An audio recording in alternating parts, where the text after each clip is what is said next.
Serious. Women who gave the creep a chance, how did it go? Story 1.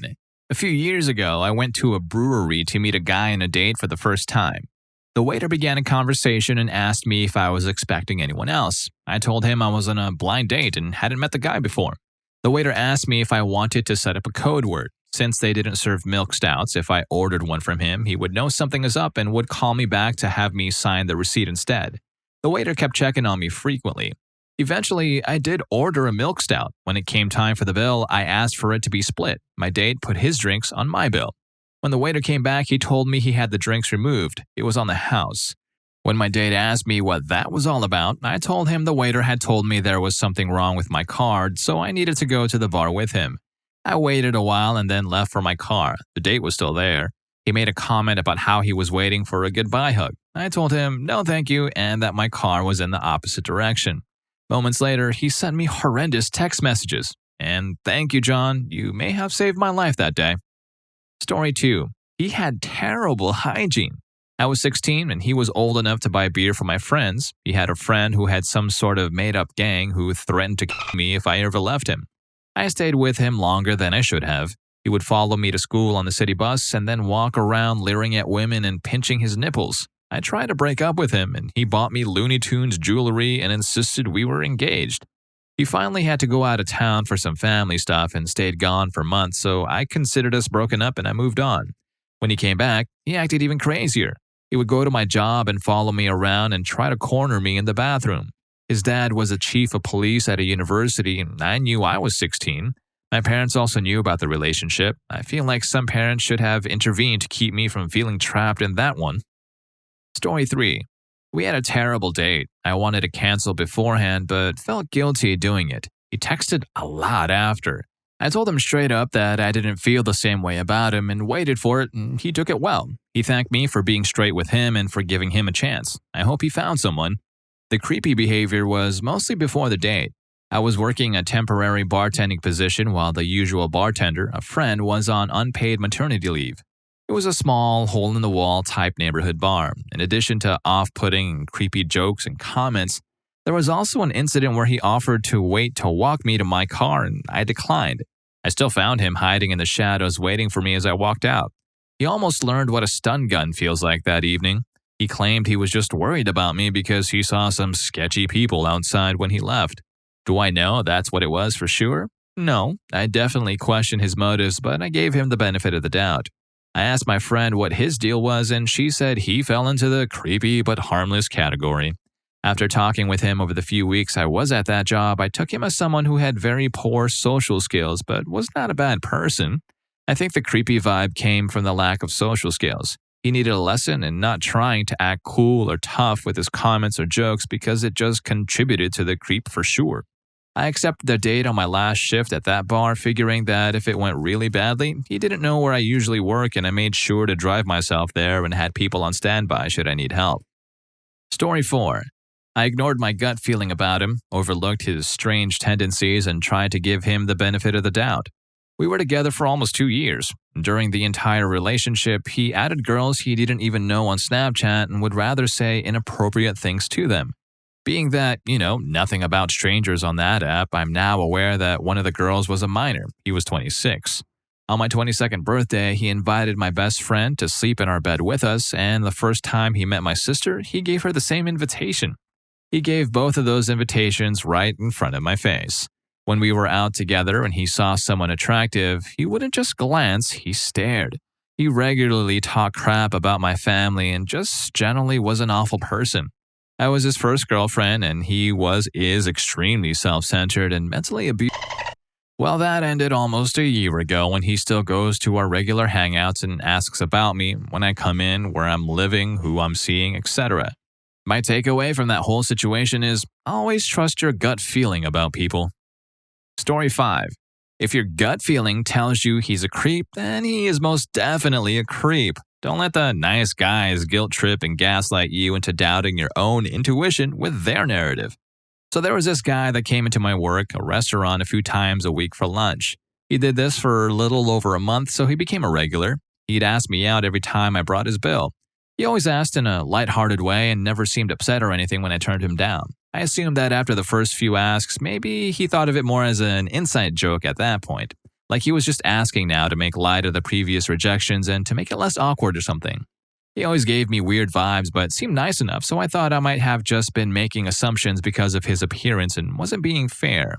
One time that he asked, I decided randomly to agree and give him a shot. Why not, I thought. He was always super kind and I had gotten rather used to the awkwardness I felt being around him.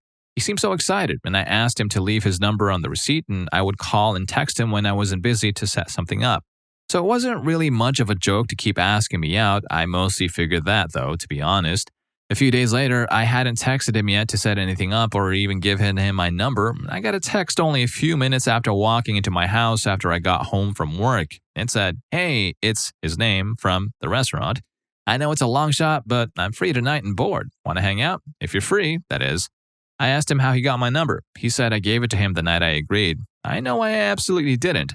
I got really creeped out but decided not to confront him about it and just play like I'm a ditz and believe that I must have done that. I just didn't remember because it was busy. I had told him that I wasn't free to hang out that night, that I was going to be working later to help cover a shift and then would be pretty pooped by the time I was off. I only ever saw him come in for lunch, not dinner shifts. A few minutes passed before he responded. He said, "Why are you lying to me?" I just responded with, "What? LOL. He said, "I know you're home. If you didn't want to hang out tonight, you could have just said so." Alarm bells start ringing in my head. I thought, there's no way he's outside my house. He's just trying to call my bluff. Creepy, but not a full-blown stalker. But I did feel exposed. I felt the crawling on my skin that only burns into you when someone is staring at you, the vulnerable pulses that are felt only by prey.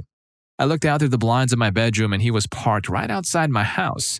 I could see his face lit up by the phone screen. He was so close. I texted him and said, "Ah ha ha, you caught me. How did you know I was bluffing? I'm sorry. I do want to hang out soon. I'm just not feeling up to it tonight," and called 911. The police showed up and went up to his car and talked to him for a bit. He drove away a few minutes later and then the officers came to my door.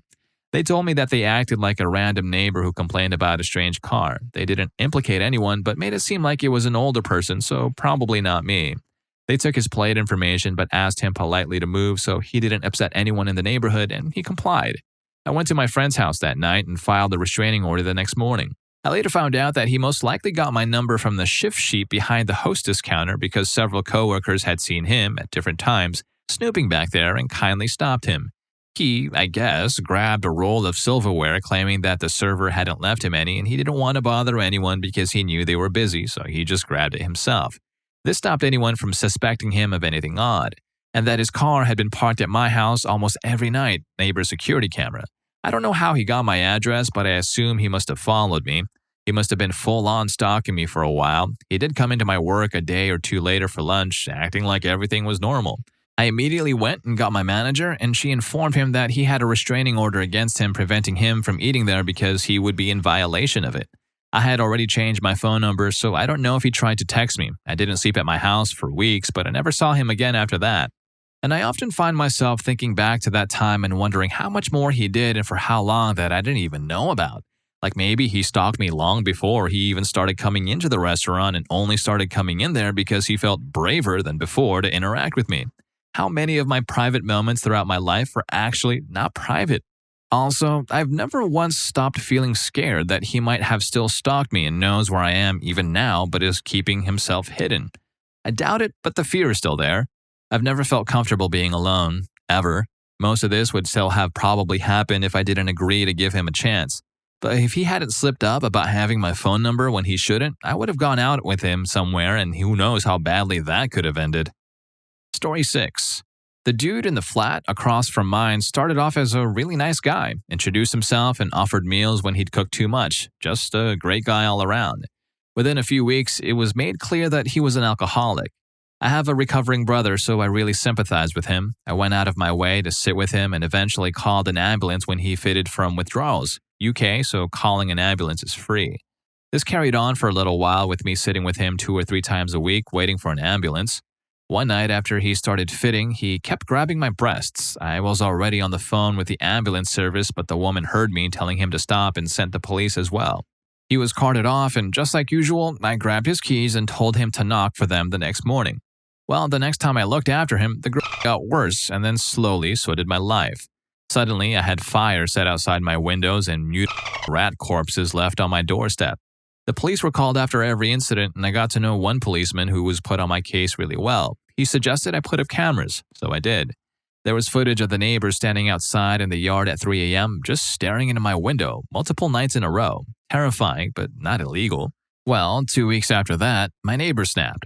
There were builders in the garden next to ours, and they apparently woke him up at 4 p.m. He ran out with a kitchen knife and stabbed 2 of the builders and the neighbor's dog. Everyone survived. He also slashed a whole bunch of tires on our street. When the police came to search the dude's flat, my policeman friend told me, off the books, that the neighbor had been faking being an alcoholic the entire time. He'd get in the ambulance, ride to the hospital, and then check himself out and walk home. Also, they found half a dozen decomposing rats in his bathtub. They'd been mutilated. They later found a bloody hammer under his bed. You'd think his being arrested would be the end of it, but no. He put my name, picture, address, and telephone number on a site. I had men aggressively hounding me for sex multiple times an hour for 2 entire weeks before I just cut all ties and fled the city. Last I heard, he was in jail for grievous bodily harm, but that was a few years ago now. Yeah, never gonna make the same mistake again. Note, bloody hell, that was one heck of a read. The crap keeps getting worse. Story 7. Back in high school, several of my female friends and I, also female, had an off period before lunch, so we were all sitting around a table, chatting. One of the female security guards came up to us and told me that there was a new exchange student from Amsterdam that thought I was cute, but he was too nervous to come over and introduce himself. I have zero interest in men, but I figured there wasn't any harm in letting the guy come sit with us and helping him feel more comfortable at our school. So he comes over, sits down with us, and chats a bit. He seemed rather shy, and he had about a dozen piercings going up each arm that he kept fiddling with, and a bunch of facial piercings. Then class lets out and people, including a bunch of my male friends, start showing up for lunch. The first male friend sits down and introduces himself. The new guy doesn't respond at all, doesn't even look at the friend. Weird. Maybe just shy? A second male friend comes and sits down, same thing, slightly unsettling now. We kept trying to include him over lunch, but he would only respond to the women, wouldn't even acknowledge the other guys at the table. I never talked to him again after that lunch period, and 2 weeks later, he got expelled for slamming a girl against a locker and choking her to the point she nearly passed out. Story 8. Met him when I worked as a cashier in a small downtown shop. Wasn't my type and seemed a little off, but I was young and had zero real dating experience. Agreed to grab a coffee as a friend and made it clear I didn't have a romantic interest. He became convinced he was Gatsby and I was his Daisy. The Great Gatsby film had just come out that year. Started stalking me and endlessly sending letters and gifts to me at work describing how we were fated to be together. When I confronted him to stop, he started having his friends follow me at work or drop by to check in on me. Prowled outside on nights I had to close shop alone. I ended up quitting that job and things fizzled. 7 months later, I got a call from a number I didn't recognize. It was the same dude. He just got released from a short prison sentence and was letting me know he thought of me every day and was going to find me so we could finally be together. I made up a story that I was traveling abroad for college and would be gone indefinitely. Changed my number and luckily haven't heard from him again. Story 9. Went on a first date for just drinks with a guy and red flags were immediate. Didn't look anything like his profile and got handsy almost as soon as we sat down. I wasn't into him at all, but we had shared interests in horror novels, so I decided to extend the date to dinner. During dinner, he drank several old fashions while I nursed a single beer. He then told me he thought we were soulmates and he thought we were going to fall in love. He also told me his ex-girlfriend was going to get an abortion the next day. At the end of the date, his portion of the bill was significantly more than my portion because of all his drinks, but he asked me to pay half, which I did. On top of that, he gave me crap for driving to the date even though it was only a mile from my house. I didn't want to walk in hot weather in my nice date dress and I had twisted my ankle earlier that week. But even after giving me crap for driving, he asked me to give him a lift home, which I did. Once we were in front of his place, he refused to get out of my car unless I went inside with him for a nightcap. I said absolutely not. He begged me to just enjoy a drink on his front porch. I said no. I told him to get out of my car, and he finally did. The next day, he texted me telling me that was the best date he'd ever had and that he couldn't wait to see me again. I told him, no thank you, and walked away with one lesson learned. I need to just say no from the beginning. Story 10.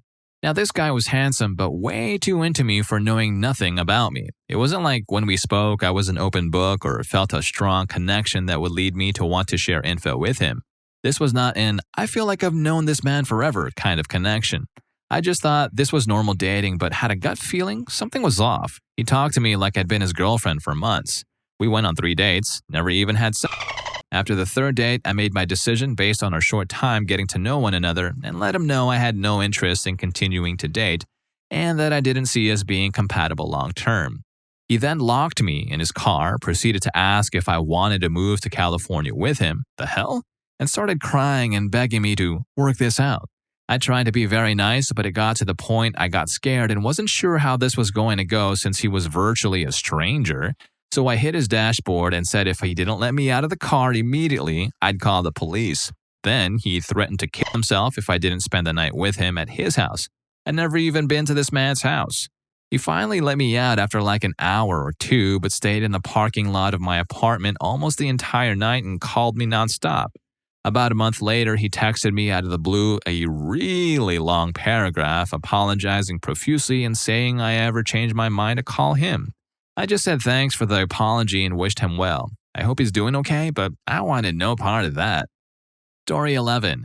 Used to work in a small store and this creepy dude would try to flirt with me. I guess it was flirting, once or twice a week. He seemed like someone who didn't have any friends and never socialized, but one day he asked for my number. Wasn't aggressive, but pretty straightforward, so I guess I was like, sure. Though he was weird, but he knew where I worked, so I couldn't really reject him because there is no way of knowing how he would react, so I had to keep talking to him from time to make sure he didn't flip crazy on me since I worked at night. After like a few weeks of occasional short text convos, like maybe 2 or 3 few-word texts, he asked how old I was and he finally stopped talking to me because he was disgusted that I was 24 years old. He thought I was only 16. He was 28. He was a pedophile. Story 12. I'll give the rare success story. Not with me, but it's not as bad as the others. He was sort of creepy and weird and neckbeardy, but we hung out and sort of flirted because I didn't want to be seen as shallow and didn't know how to hold boundaries, but I wasn't really interested. I eventually just sort of stopped giving him attention and giving off signals. Apparently, he made a couple of snide comments to people we both knew about how I don't date mono-muggles, monogamous people, anyway, which is a dick thing to say. A few years later, I saw him at a con and he waved me down and I was nervous, but he was like, hey, I wanted to apologize. I was a real prick to you and to your friends. I've done a lot of work on myself and realized that women not liking me isn't a them problem, it's a me problem. I forgave him and we hung out a couple of times after that at conferences. Good guy, just had been going through a cringe phase, I guess. Story 13. I was in high school my senior year and I thought to befriend this weird kid at lunch. He was your textbook greasy outcast with a leather jacket and headphones on way too loud. I was an offbeat art kid but generally well-liked and surprisingly well-remembered even after almost 20 years post-graduation. My friends ran the gamut of high school social classes, so they gave this dude a chance because I gave him a chance. My friends were not forgiving and quickly tuned into just how creepy he could be. They soon stopped entertaining him and split off to a different table. I tried to balance time between him and the larger group, but as the year progressed, I became more enmeshed with the larger group as our final classes and assignments overlapped a great deal. Many of us were in the same AP and extracurricular activities. I tried to keep up chatting with him in the hallways, but he either wouldn't really respond or was short with me. I figured he was hurt over lunch not working out anymore, so I gave him space. He didn't take it too well. I was at my locker one day swapping things out for the back half of the day when he stormed up. He had a glass bottle of Coca-Cola with him. I remember it because he liked to chew tobacco and spit it into the same bottle he would drink from. I'd asked about it once and he said, "What does it matter? It's all going in the same place," and took a swig. He had that glass bottle in his hand and he looked livid. He saw me, he chucked the bottle in my direction and exploded on the floor. He started screaming at me about how awful I was and how I was a betrayer and stuck up like all my perfect friends. He got right up into my face and I just felt like shrinking into the floor. He banged on the lockers, making them rattle. The track coach had been down the hall and jogged over to interrupt. This guy said I'd better watch my back and stormed off. I spent the rest of my senior year feeling paranoid. I'd see him in the hall and would go in a different direction to get to class instead. I vaguely remember seeing him at graduation, but haven't seen him since. I live in the same greater metro area. I don't give creepy dudes chances anymore. Once was enough. Story 14. After a few dates, he started to get way too serious. I told him calmly and honestly that I wasn't ready for a serious relationship, and he deserved to be with someone who was. He completely flipped crazy, and after a bit of name-calling, I stood up and started to leave the bar. He then said, "You should watch yourself in the future, especially when you get into your car." I was extremely paranoid for months after, would check my back seat and under my vehicle. Never saw him again, so just an empty threat, but not a fun time. That was like 15 years ago. And yeah, he's still single. Story 15. I bought him a coffee one time and we chatted about our music tastes. 3 days later, I was sitting in my dorm and I got a text from him that was just a selfie. I sent one back and the conversation got really boring, so I sent him a snap of a black screen. He responded, "Are you in a dark place?" And I said, "Yeah, LOL." His response was, "Well, you'll have to leave soon because you have class in insert building with insert professor at 6 o'clock. I literally never told him anything about my classes, so he just frickin' stalked me until he learned my entire schedule. It turns out he was a serial creep preying on freshman girls.